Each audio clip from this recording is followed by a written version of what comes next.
Captain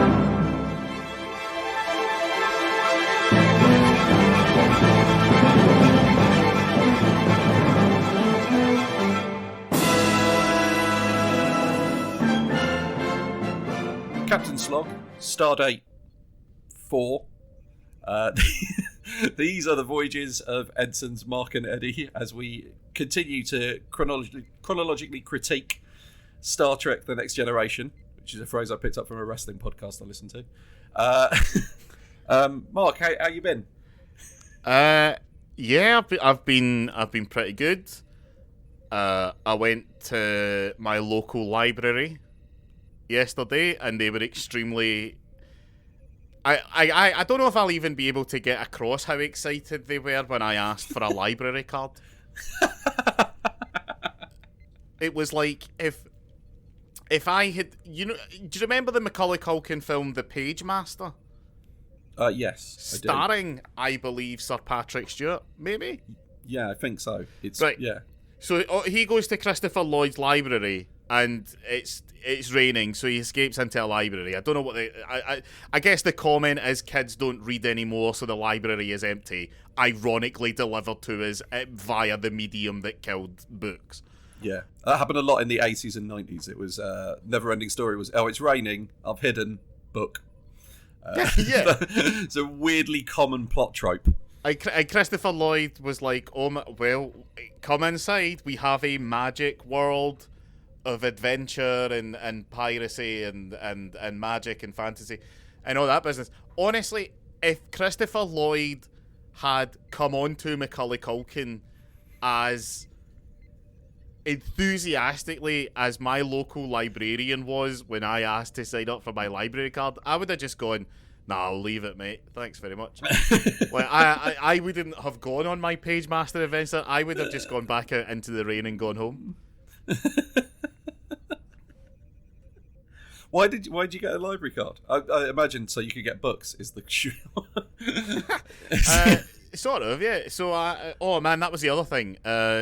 Also, I have a jacket. The jacket I normally wear has a NASA badge on it, and the library has 2 like metal detectors to obviously, I guess, to detect you taking the library's equipment out, so that they can do essentially nothing to stop that from happening. But I walked in and the detectors went off, and the librarian was like, oh, it must be because you brought in some space equipment. And then she tried to launch into an extended improv routine, but she had let's say the improv skills of a professional librarian. So it just kind of trailed off, and it was super awkward until I asked for a library card. And then it was like I'd given her a winning scratcher.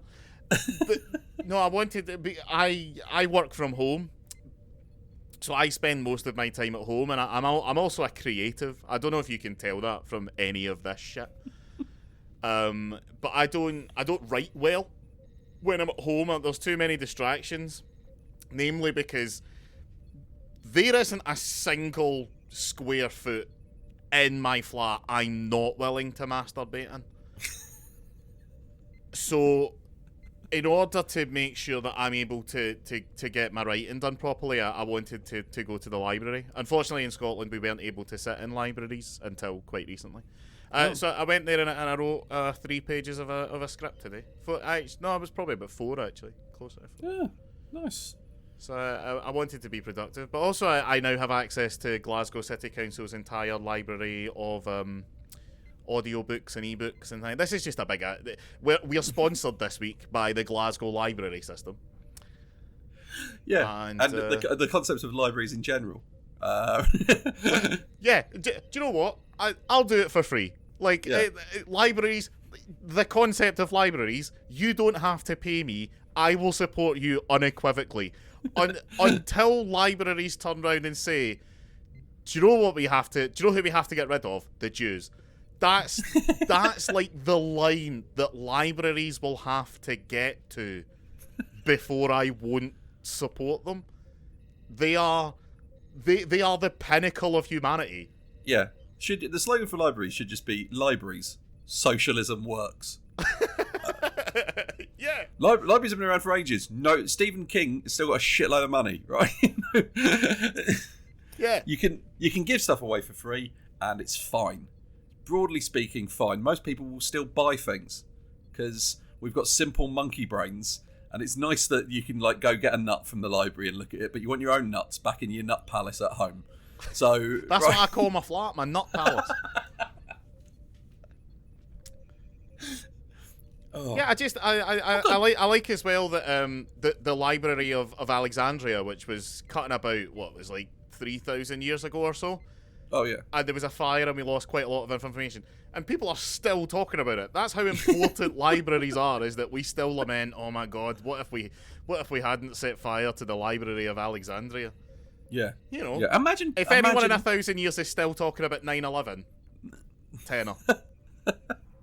If you it makes me think, imagine you could get if I had a time machine, I'd love to go like to the burning of the library at Alexandria and just look at stand there with the people burning it and just be like, from the future, you know, how does this play? Like in history, going, oh, you don't come out of it looking great. What you're doing is widely considered to be one of the worst things anyone has ever done. And there's a couple of genocides between now and when people are saying that, and this still is in the top 10. That's going to be I hope to never have to go on a first date ever again.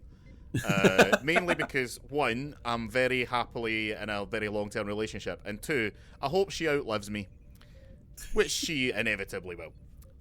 Two, but if I ever have to go on a first date, I honestly think that'll be my opening sort of salvo question will be, you have a time machine with enough juice for one, do you stop the burning of the Library of Alexandria on 9/11? Oh. See, I would argue, here's my thinking on this. Yep.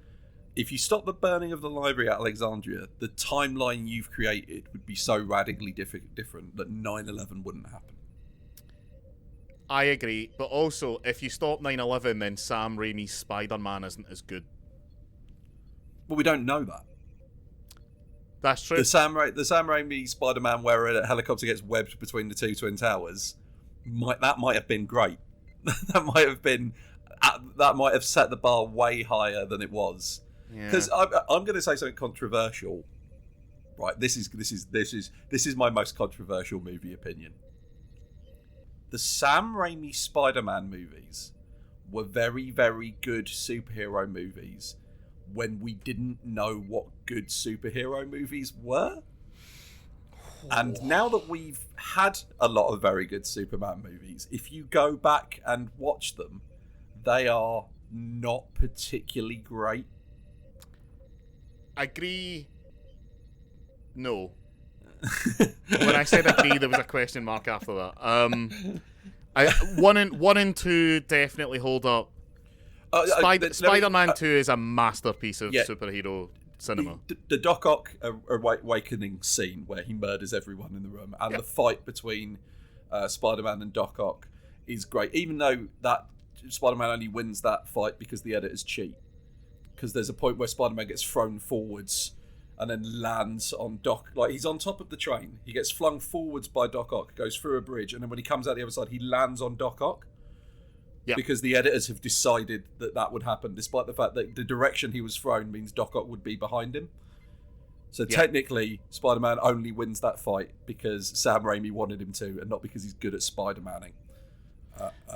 Which is weak. I'm just saying it. My favourite bit in Spider-Man 2 is when a 40-year-old man looks at 32-year-old Tobey Maguire and says, he's just a kid, no older than my son. Yeah. Yeah, there is a very real problem in those movies that the entire school-age cast is old, very old. Like, how old is Kirsten? Like, Kirsten Dunst is like the youngest person on that cast. Kirsten Dunst is. I think Kirsten Dunst is just getting into her 40s now.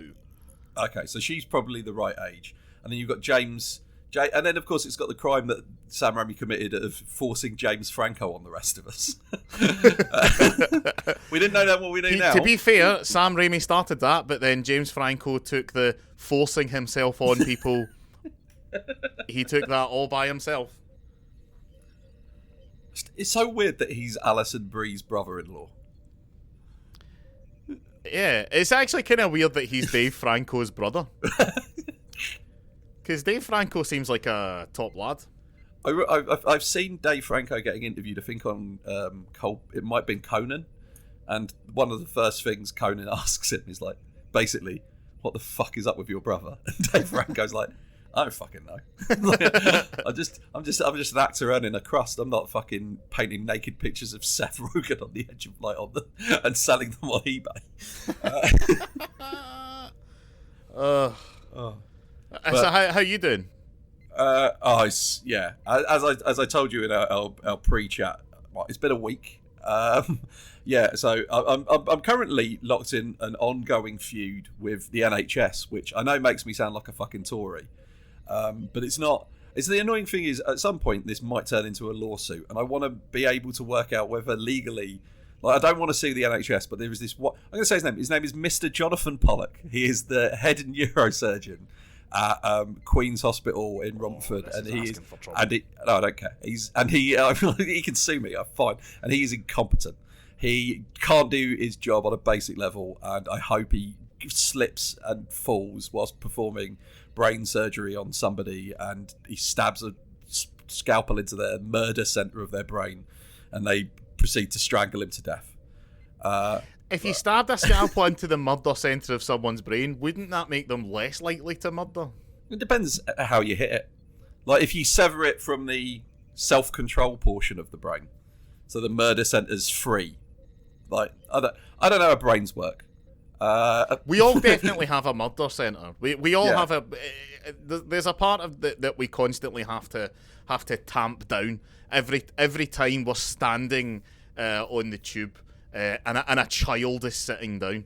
You do not need to tell me this, because this week this whole situation has made me due to the fact that I've got this tumour in my head, I'm very susceptible to like headaches. If there is a thing that can cause headaches, it will cause me headaches. So like a flickering light, or like chemically smells, or like loud shrill noises can like just ruin my day.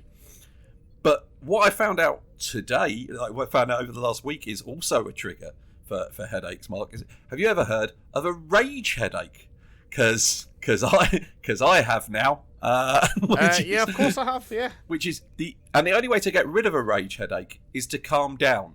But when the source of your rage is that the doctor who is supposed to be helping you with your headaches is failing to do their job, you end up in a feedback loop of just screaming in rage and then pain, and then lying in the dark weeping, and then getting angry about the fact that you're lying in the dark weeping, and then getting another headache. So it's been a fun week. Speaking of headaches, Star Trek Season 1, Episode 4, The Last Outpost. Yes. What the fuck is happening now? So I think we both agree this is not a good episode, but No. it's definitely an interesting episode. I don't know if I would even go that far. No, it has positives. My first note was quality bit of Enterprise flying at the start, calm, collected, good bit of captaining from Picard. Then after that, downhill. One thing I will say that I agree with you. Like, at the beginning, it's like the plot is that the Ferengis, who have apparently been referenced, but we've never actually met them. Like, they've never. I didn't know this. I thought they were like from the original series. No, they were designed for the Next Generation because Roddenberry didn't want the Klingons or the Romulans to be the bad guys. Okay. And he was like, we have to create a new Federation level threat. Okay. And then he made the Ferengis. And then after this episode, he was like, well, back to the drawing board. Yeah. I do. So if you're not familiar with the Ferengis, they are basically capitalists, and that's bad because Starfleet is socialist, because Star Trek is good. Mm-hmm. And one thing I do want to point out is the main Ferengi in this is played by Armin Shimmerin, who would go on to play Quark the Ferengi on Deep Space Nine, and it is worth noting that Armin Shimmerin is a devoted union man. He's very high, like he's like an elected official in the Screen Actors Guild. Yeah. So that's the kind of person that you get to play a capitalist in Star Trek. He actually plays a third Ferengi at one point. There's a Ferengi in between the one that he plays here and then Quark in Deep Space Nine. Fucking hell. He's just the go-to guy for Ferengis. Who do we know who really hates capitalists and is short? Because that's what. Yeah. So yeah, basically, I'll do the plot for this one. Okay. You chill out. So the Enterprise is chasing a Ferengi ship because the Ferengis have stolen something from a Federation planet, which is I think it's a T-40 something or other, right? Yeah. Fun fact, just because I was explaining the plot and now I've gone on a tangent. That's actually what a MacGuffin is. What people call MacGuffins aren't usually really MacGuffins. A MacGuffin has to specifically be something that the characters care about, but the audience doesn't. Yeah. The point of the MacGuffin also shouldn't really have any use, because a lot of people call the Infinity Stones MacGuffins, but the Infinity Stones aren't MacGuffins because they do an actual thing. Like it looks like they want that because it does that. It's like the Maltese Falcon is a MacGuffin because everybody wants it. You don't know why. You assume it's valuable. Yeah, that's it. Yeah. The bloodline is the Ark of the Covenant. Yeah. That's no one can really decide whether that is one or not. Anyway, so the Federation are chasing after the Ferengi, and they both get trapped in the force field emanating from a mysterious planet. Yeah. Both of them think that it's the other one that's doing it to them. Yeah. And then they have to have a bit of a conference about that. And that first bit that you said, that is, before them working out that it's not them, is, I would say, far too much of this episode. I disagree. I think that's the only good bit. Because I think it has some quality captaining in it. It does. Particularly when Geordi says, "We're slowing down," and then Picard turns around and says, "Hey, don't anticipate what I'm going to tell you. Don't just guess." Which I quite like. Now, here's my issue. So here's issue number one, and I've labelled this science. Actually, this plays into something you were talking about earlier with Spider-Man. So the Ferengi the Enterprise are chasing the Ferengi at warp speed. Yeah. And then the Ferengi slow down, so the Enterprise slows down as well. But if you're chasing someone at warp speed and they drop out of warp, wouldn't it be like hitting the brakes except they're millions of miles behind you? Okay. And you'll never find them again. Yeah. So here's the thing about warp. I don't think it makes any sense. No. It's in Star Trek it's used to just mean going fast. But the as far, and I don't think it's ever been officially addressed, but I think the conceit is that for those who don't know, in the real world this is unlikely to come up, but you can't travel faster than the speed of light. So the Star Trek, the warp drive doesn't make you go faster than the speed of light. It bends space-time so that you're going between like less space so that you go faster, which in like practice should be like it should jump you from point to point, like skipping a stone over like the sea. Yeah. But within the world of Star Trek they just go, no, it's fast. Yeah. So yeah. Anyway, bullshit. Yeah. I do want to call out one thing in this, because I've been quick to call bullshit on a lot of Star Trek of the science so far, and there's a point in this episode where there's a point later on where they're running out of power, and Picard says even in orbital space it can get to minus 200 degrees, and my immediate thought was, well, that's bullshit. All of space is equally cold. And then I thought about it a bit more and I googled it. And it turns out I'm wrong. And it's obvious, really. If you're in space and you're near a star, then that will be warmer than if you're in space and like in the shade.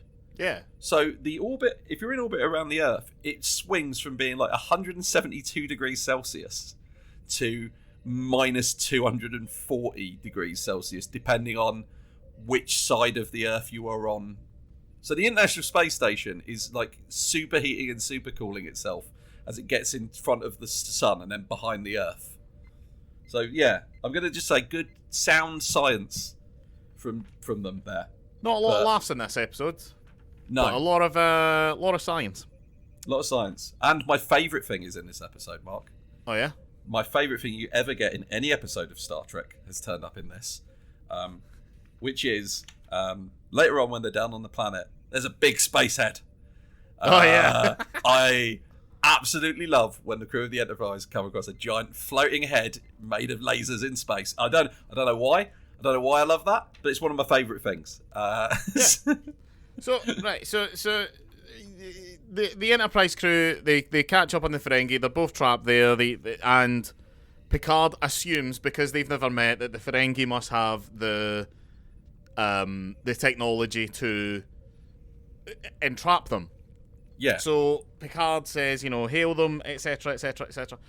The first time they do it, also at one point, Picard just shouts engineering at no one for no reason, and then tells Riker, who's he shouts engineering as if he's hailing them, but then says nothing, and then turns round to Riker and says, Riker, can you go and join Geordi in engineering? As if he can't have a thought without screaming it out loud. Right, I want to put it as well. There's a great moment in this of absolutely bizarre dialogue from Picard. So, Picard says the beginning of a quote from Sun Tzu.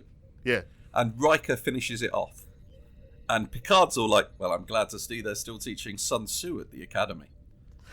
The Art of War was published 500 years BC, right? Does Picard think that we've taught it from that point right up until like 10 years ago, when he left the Academy, and then suddenly they were like, turns out the Art of War, not all it's cracked up to be. More like the art of shit. It's Picard sitting there going, bloody liberal arts, you can do a degree in anything these days. So what they discovered, right? The way that it works, the way that this problem occurs, is that as far as we know, it's the Ferengi that are doing it. So I'm going to talk as if it's the Ferengi that are doing it. So the ship is being drained of power because whatever it is that is holding them there is draining all of the power. And any time that they do anything like try to fire a photon torpedo, the force that they're being trapped by automatically just deletes it, right? It's the equivalent of you flipping an on switch and then someone immediately flipping it off. It's more the equivalent, Mark, I would say, of, I don't know if you're familiar with the traditional Chinese finger trap, which Data has for some reason in this episode, and he might as well have a neon sign above him with an arrow pointing at it saying metaphor. I literally wrote down, it's a good thing Data brought that metaphor to this meeting, otherwise I would never have been able to figure out how they'll solve this problem. So the idea is that this is happening. So they send Geordi down to engineering, and fun production fact, this episode is the first occasion that Geordi LaForge gives a report to the bridge from the engineering section. Oh. And the producers liked this image so much that from season 2 onward, that's specifically why he becomes chief engineer. Oh, that's awesome. That's a top fact, isn't it? Yeah. Like they were like that. They were like, that just feels right. I don't know why, but it feels right. Now, an image that doesn't quite work as well is when Riker goes down to Geordi and says, so again, it's kind of we get a bit of technobabble, but it's pretty easy to parse. He basically says, when we go, so that you find out that the delay between turning the switch on and the force turning the switch off is, say, 3 microseconds. So Riker goes down and says, when we press the warp button, essentially, how long does it take the warp to actually kick in? And Geordie goes, about 2 seconds. And then Geordie starts doing some weird, like, do you remember what it was like when your teacher in primary school tried to look cool by giving, like, fun thumbs up and calling you tiger and shit like that? Geordie does that for 30 seconds, acting as if it's his idea when it clearly was Riker's. And I've put down that's actually genuinely quite a cool piloting idea. But then it doesn't work. No, it doesn't work. I've also got, this is a period where Data goes on. Data starts, somebody sets Data off and he goes on about how much he loves flags. Because Data is coded autistic. But that's all I've got. Oh, that's what it is. Right, so they try to explain who the Ferengi are by comparing them to Yankee traders. Yeah, the worst kind of traders. And I'm like, American traders. And I wrote down, Yankee traders. That's what the writer had in mind. So here's my question for you, because if let's not beat around the bush. The Ferengi are genuinely, if you could separate them from their culture and just have them as it's a cool alien design. Yeah. Unfortunately, the alien design is best. They have large noses, big ears, and clawish hands. They look like what Borat thinks Jews look like. and they're greedy, Mark, and they love gold. Now, here's my question.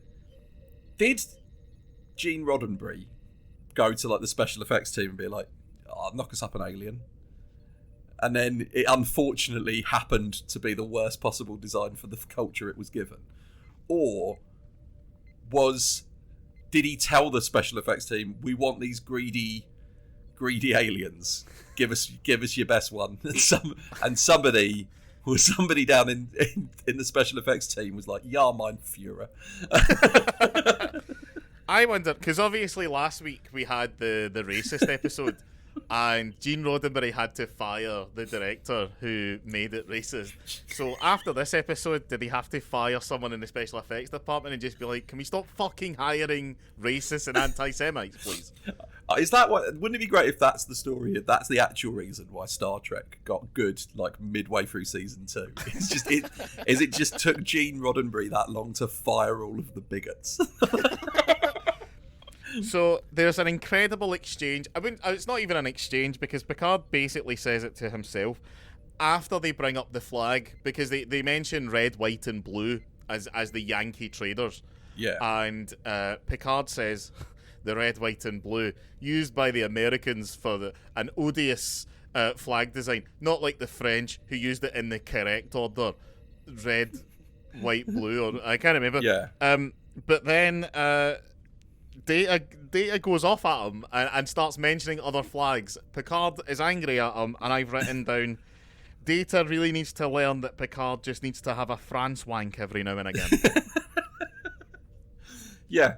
I think as well, Data doesn't know the important point, because one of the very first flags he brings up in his little rant of other flags that use those colours is the Union Jack. It's like, no. Like, nobody's ever said, to sit him down and just be like, look, they just don't. Look, I know this is going to seem weird, but Patrick Stewart is French. Yeah. Now, I know that what you're thinking, Data, but ignore that. And as a Frenchman, he hates the British. I know, it doesn't make any sense, but... Data, I know that we've programmed you to be pro-IRA, right? You've proven that on several occasions. Can I say as well, I love the fact that Picard swears in French in this episode. He says merde, which I don't think he ever does again, and it's like they should have done that as a running thing. Because I don't know if you've ever watched Firefly, but they regularly do incredibly abusive swearing in Chinese. Yeah. In Mandarin. But yeah, I would have loved if Picard was just like, going in little French rants. Well, that goes back to a question that we were asking the other week, which is Picard speaking French and it's just being translated?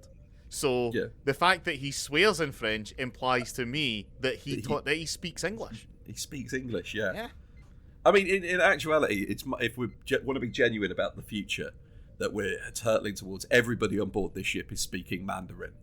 and it's being translated into English for us. Yeah. Yeah.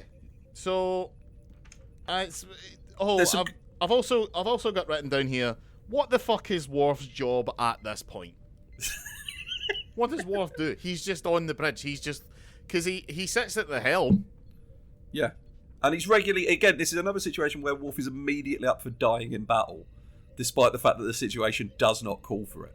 I got a sneaking suspicion that you could ask somebody on the bridge to do a coffee run, and Worf would be like, "It will be an honour to die in the battle for coffee." It's like, no, just go to the vending machine, Worf. That actually comes back later, right? And I'm gonna bring it up now. So later on, they face off with the giant laser space head. Yeah, and he mentions he sort of implies that they're going to have a fight to the death, and Worf is on the planet, and Riker somewhat volunteers, and then Worf says, "No, for battle come to me." Worf yet again being turned down by the one thing he's not only useful for but actually enjoys doing.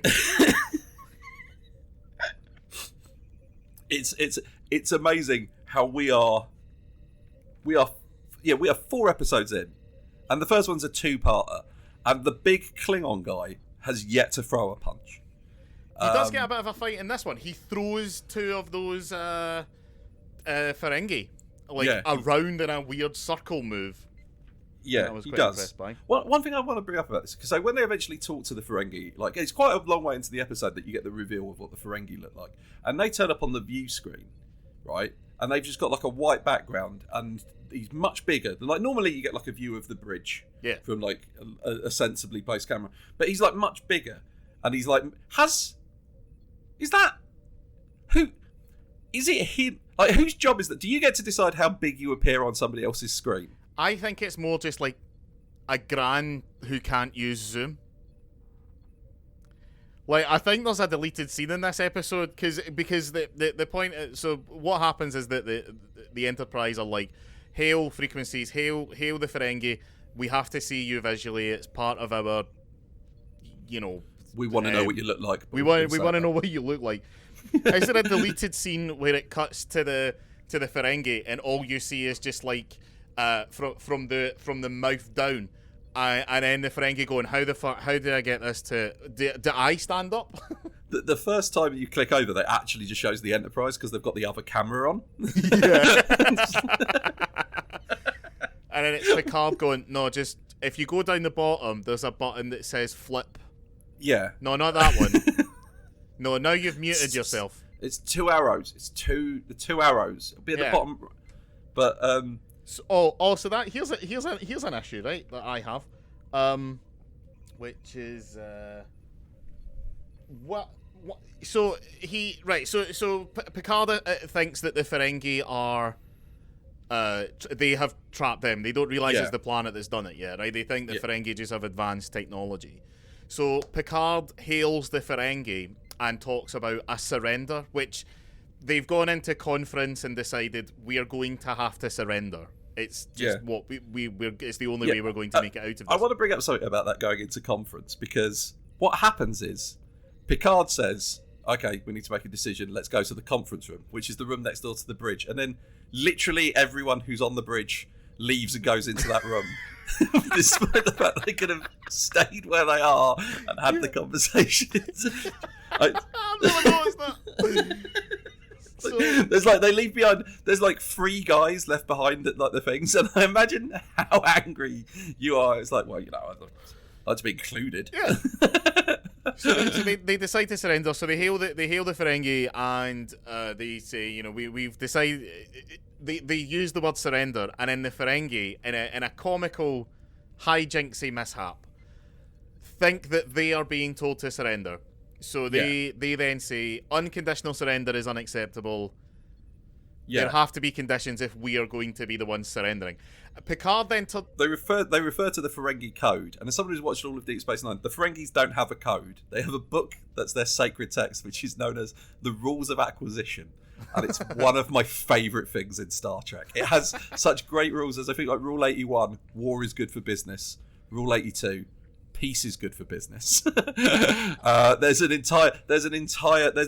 literally one of the rules is you'll never go out of business selling weapons. So we get this sort of mishap. The Ferengi captain says, we are willing to surrender. Picard then turns round to Tasha Yar, gives her the cut off the feed gesture. Yeah. And then my question is, and they literally have to change frequencies away from the one that they're on, right? Yeah. My question is, why doesn't the frequency hailer just have a mute button? Because the thing is, if you cut off that frequency, you're also cutting off from the other side. So what if what if the Ferengi guy's still talking? And you missed some pretty fucking vital information because you don't have a mute button, which is something we had then. Yeah, on phones. Just reach over and press the button on the. Yeah, it's. I'd also want to say this scene has one of my all-time favourite things in science fiction in it, which is that the Ferengis refer to the humans as human. Now, what I like about that, Mark, is that we, the human race, have yet to meet any alien life. But we have already decided what we're going to get annoyed if they call us. We have come up with if we meet the aliens and they call us human, we're going to fucking fight. We're going to genocide the fuck out of you. So, after all this goes down, they discover that the power surge thing is actually coming from the planet. So once again, everyone on the bridge goes to the conference room. Yeah, and it is important again to note before this as well that so far, every time the Ferengis have appeared on screen and seen the humans, the first thing they have done is comment on the fact that they think humans are fuck ugly. Right? It's important enough that they lead every conversation with it, so I felt we should mention it. Yeah. But apparently Ferengis don't like the way we look. And it's not even it's literally they come up with a viewfinder and they go ugh. So they go back to the conference room and there are two kids in there playing with the little statues. Riker, I've put down Riker once again failing at his babysitting job with the two kids in the conference room. He runs in and he calls them by name and tells them to get out before the captain comes. How did the kids get there, first of all? And second of all, the fact that Riker knows their names means that he has at least hung out with them a bit. He can identify those children by sight.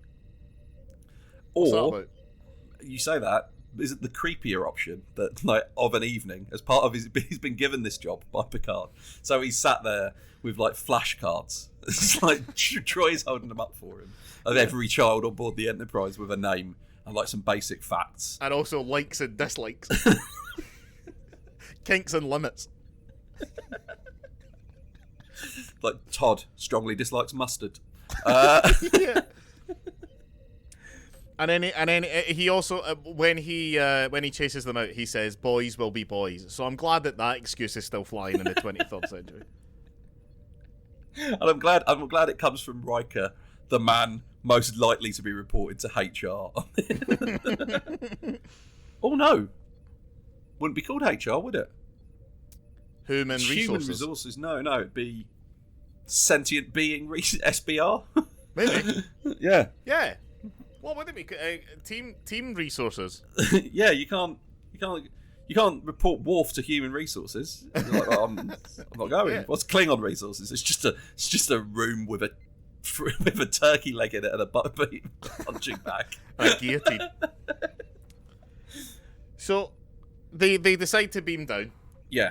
And they beam down onto one of the worst Star Trek sets in existence. Like, it's so cheap. It's obviously it's like fog on the ground. Everything is made of crystals. I've got in my notes here, Riker takes a moment to survey the deeply unimpressive vista. And they all arrive separately. So Tasha, Riker, Data, and Worf, and LaForge. All beam down. They all beam down. We're with Riker, and he appears on his own. And then he finds Data. And then my favourite bit in the whole episode happens. They find LaForge, who, in the process of being beamed down, has like caught himself on a rock formation and is now hanging upside down, right? And Riker asks Geordie if he's conscious, and he replies, "Do I look conscious?" Which I said is fucking bold from a guy whose eyes we can't see and who isn't moving or speaking. That's like someone pretending to be asleep, giving you grief for not being able to tell they're awake. He's also his fucking superior officer. This is a question that doesn't just relate to Geordie, but relates to blind people in general. Do the blind close their eyes to sleep? Yes. Okay.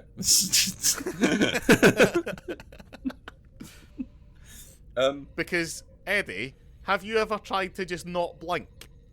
That's a fair point. Do you know what it does? Hurts. It fucking hurts. Yeah. Yeah, he's upside down because his foot has materialised in the rock, which is a danger that doesn't come up again. It doesn't come up again. Nobody ever beams down the wrong way up ever again. No. I saw a little sketch online that pointed out the reason all the ships are the right way up in Star Trek, and it's because of this. If your ships aren't all the right way up, if you beam over, you'll be sideways. Huh. Yeah, and that's why the Borg have the best tactical advantage, because they can be any way up because they're just in a cube. Huh. Yeah, and also Data is using slang now because he's asked about the crystals, and he says they're nothing to write home about. And then Riker gives him a bit of a fucking side look, gives him some side eye. Yeah. Which I will say, it's getting quite annoying how much Riker seems to not like Data, right? Or how much he seems to be puzzled by Data.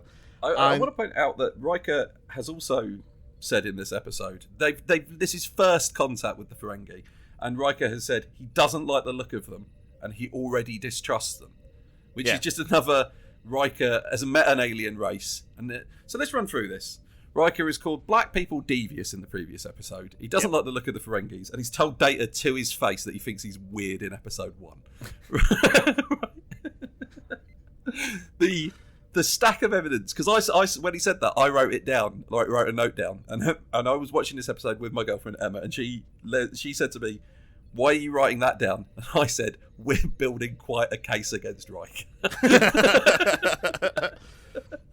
Later on in the episode, when the crew and the Ferengi get into a fight, Riker gets punched by one of the Ferengi, and Data, who's holding one up completely effortlessly, gives him a "fuck you" look. Yeah, he at does. Riker.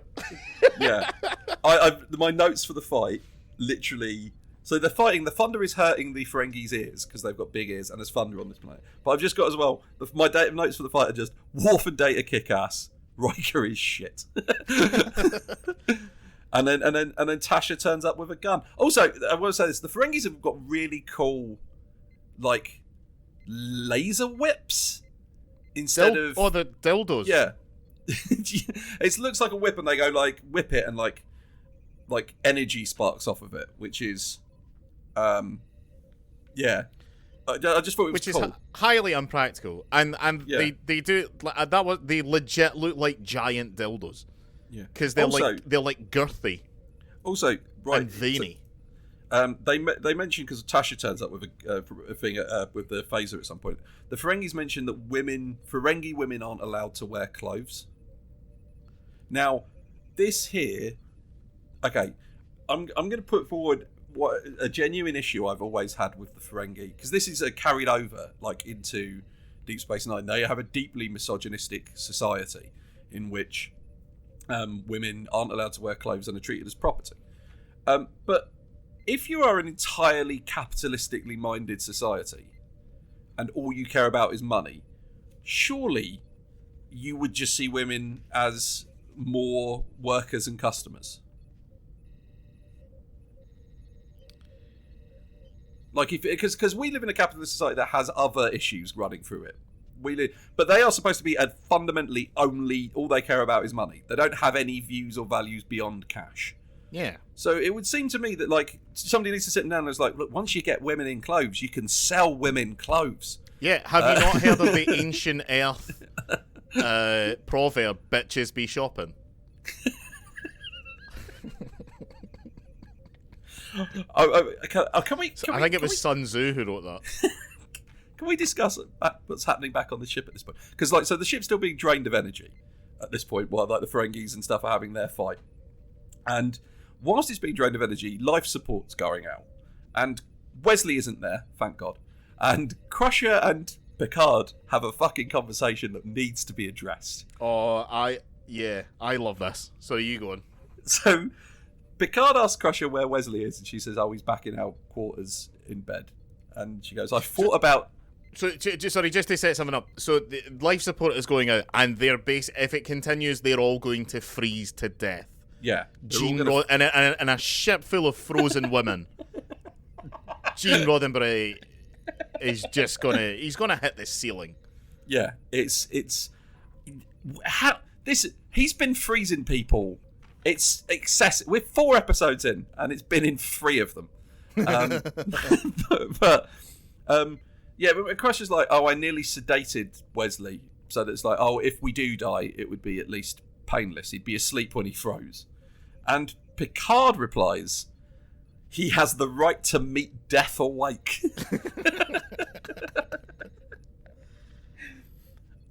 I have so many questions about that worldview, and furthermore, this only for me raises further questions about the as yet undisclosed circumstances of the death of Beverly Crusher's husband. Do you think he kept drifting off, and Picard was just slapping him in the face? And the original Crusher, Mr. Crusher, was like, "Oh, are you trying to keep me alive?" And he's like, "No, I'm just trying to keep you awake so that you get to experience this in full." And the last words he heard as he drifted off, completely awake and conscious, facing the eternal light of death, was Picard leaning into his ear and going, "I think your wife's fit." And I'm gonna be cold and standoffish to your son. He's my son now.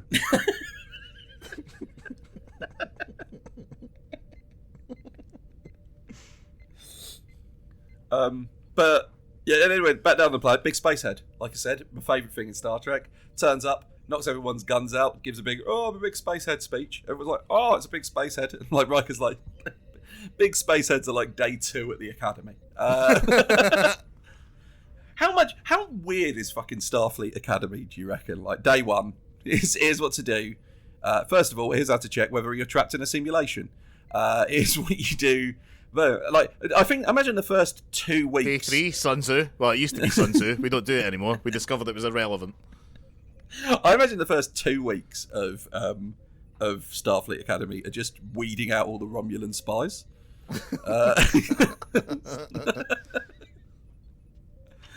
But big spacehead turns up, and they're like, Riker has to explain, like, "Oh, you're the last outpost of an empire that doesn't exist anymore." And the Ferengis are like, "Yeah, and they're here to steal all your shit." I quite admire the speed with which the character, I've only got his name down as Not Quark because it's Harvard Shimmeron, tries to throw the humans under the bus here. And they bring up one of their views, and it's amazing. Apparently the reason you can tell the humans are the bad guys is because they've got the comm badges on, which are made of gold, and it's a waste of the precious material. And also, they've got clothed women who, by being clothed, are just inviting people to commit the perversion of undressing them.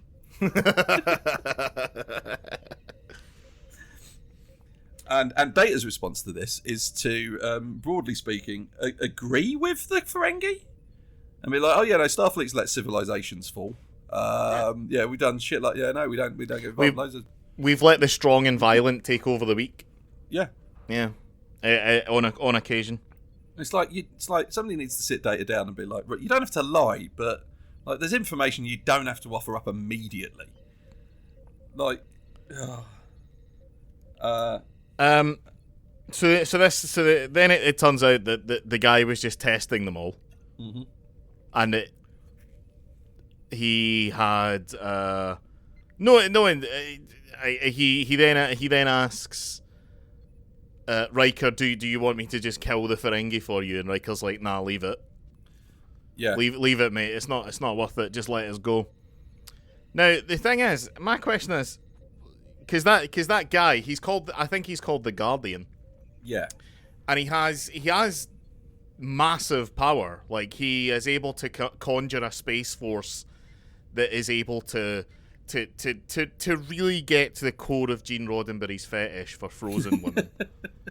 And to make that a reality in a way that Gene Roddenberry couldn't even have imagined until this episode. Yeah. But what happens now? Do they? Because he says, "Oh, I'm going to go back to sleep until I'm needed again." But do the Federation go back and wake him up and say, "Excuse me, can we get some of your technology? Like, can you teach us how you do all of that stuff? Because you know how that your empire is dead and there's literally nothing left for you to do anymore. Do you want to come and help us? We'll tell you more about Sun Tzu." What does he think? What does he think he's going to be needed for again in future? Is like, if I sleep long enough, my empire will reappear. It's also they state that this empire is like spread out across the they trillions of people. Trillions of people, but it was destroyed by a supernova. Yeah, which could only possibly destroy one solar system, surely.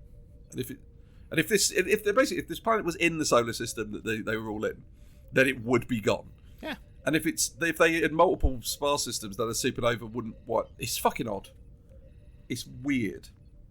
Although this is one thing you don't really get in Star Trek. So, like, we know that the Federation's relatively new because we've seen, because we know it's happened between now and when Star Trek happens. Yeah. But and the Vulcans have been like around for a bit with like warp drives, but I don't know how long they've been in space for. But they never like run into like, oh yeah, our civilization's the last remnants of that other spacefaring civilization from several million years ago. Because ages ago I got quite interested in this like concept. Like I was like, I looked into like how early into the birth of the universe could like a civilization have happened. Yeah. And so to get all the elements you need for life, you'd need to get the first lifespan of the stars, because you need a bunch of stars to blow up and spray all the stuff out. But basically, the universe is like 14 billion years old, and you could have had life in the universe about 500 million years into the universe existing.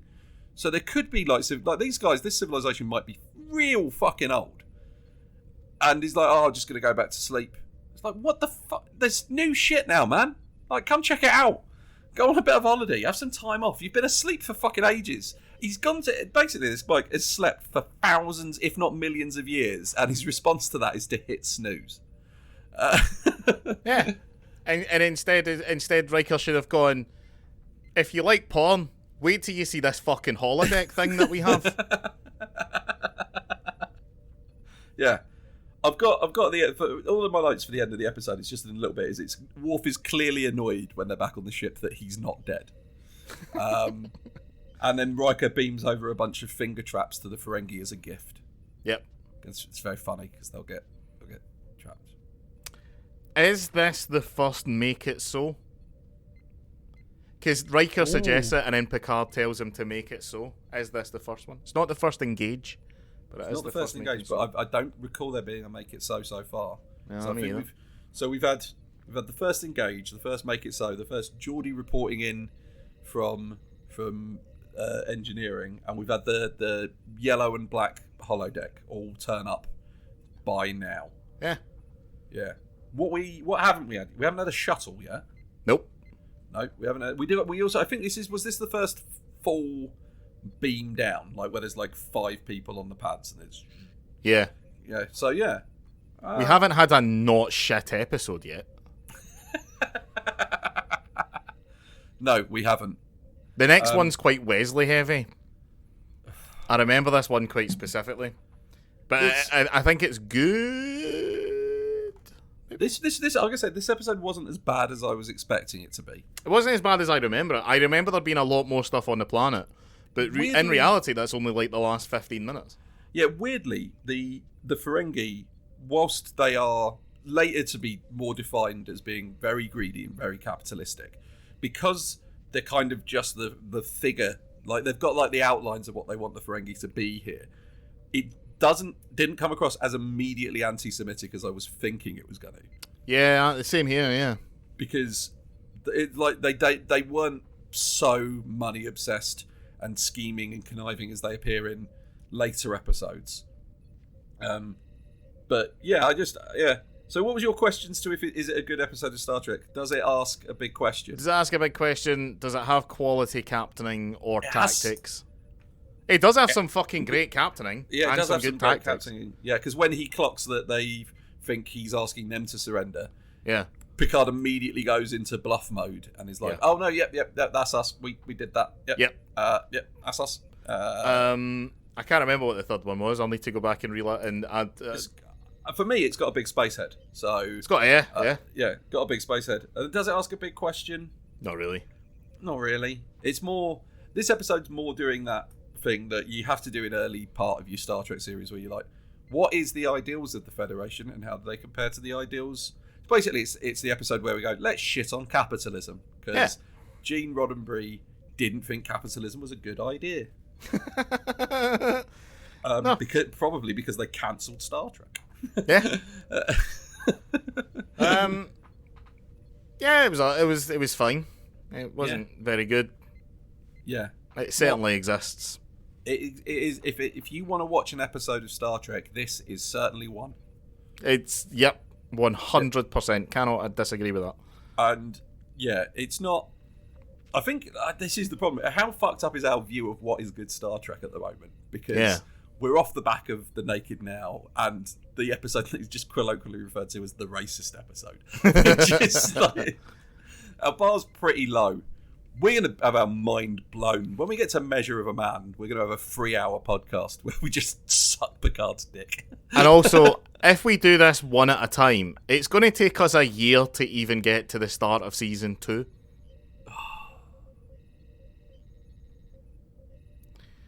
What? No, that's not right. Half a year. There's 22 episodes a season. Oh, no, you're right. I can't. I'm not very good at counting. Yeah. But we want to get season 3's when it's all bangers. Yeah. Yeah. But hope you enjoyed that, listening to that. Yeah. We better get back to work. More entertaining than the episode was. Yeah. Yeah. Bye. Bye.